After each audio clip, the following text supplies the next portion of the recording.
Écoutez, merci d'abord pour l'invitation à la participation à cette table ronde. J'aurais juste apporté une petite précision. Je n'étais pas responsable de la recherche éléphant vert, hein, j'étais responsable du pôle biofongicide. Parce que j'ai Tout vu à mes fait, collègues dans pareil, la salle pardon. qui risquent d'être assez étonnés de ce nouveau titre. D'accord. Du coup, en termes de perspective en biocontrôle, Denis m'avait demandé de regarder un petit peu les axes de recherche qui étaient menés par le CIRAD en Afrique. Parce que le CIRAD a un mandat à mener en grande partie ses recherches dans les pays du Sud et beaucoup en Afrique. Et au cours de mes recherches, je me suis rendu compte qu'il y avait un axe de recherche qui était très peu exploré en France, qui je pense va monter de plus en plus. C'est notamment la lutte autocide. Donc l'utilisation de mâles insectes stériles, qui revient beaucoup au goût du jour dans la lutte contre le moustique, qui devient un vecteur assez important et qui remonte en Europe. Et donc cette voie est maintenant explorée en Europe. Et pour adhérer un petit peu à la vision, à l'approche One Health qui est beaucoup prônée par l'Europe dans la lutte contre les vecteurs de maladies, le CIRAD s'est engagé à développer cette approche. Et donc du coup, on a un chercheur qui est hébergé au sein de l'AIEA à Vienne et qui du coup développe cette approche. Et en parallèle, on essaye de développer, de transposer au fait l'approche qui est faite sur les insectes, sur le modèle moustique, à d'autres ravageurs de culture, mais aussi à des vecteurs de maladies en santé animale. Et donc ces essais sont faits en grande partie en Afrique. Et je pense que c'est une des pistes de recherche qui sera sans doute amenée à se développer en Europe. Ça, c'est un des premiers points.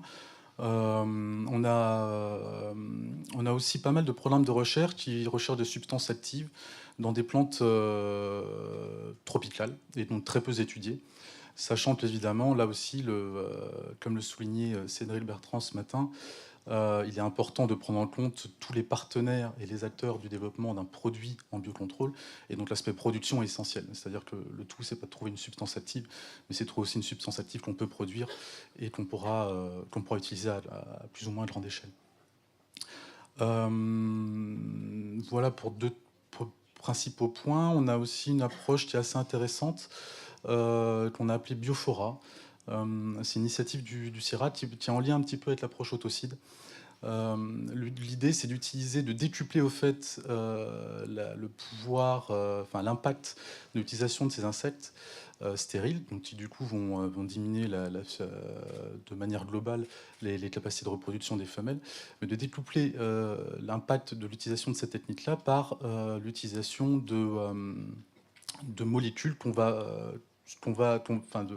de molécules qui vont être greffées sur les insectes mal stérilisés.